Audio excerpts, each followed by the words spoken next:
Okay. According to the Missing Persons Unit, every 6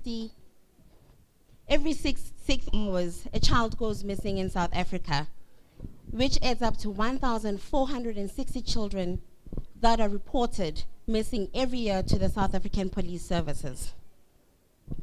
23% are aged between 0 to 6 years, 11% between 7 to 12 years. Now, most children go missing within our malls, mainly because we don't have facilities that help the parents safely look after their children while they're doing their shopping. Pikinini Kids offers parents a peace of mind when you can shop and I look after them.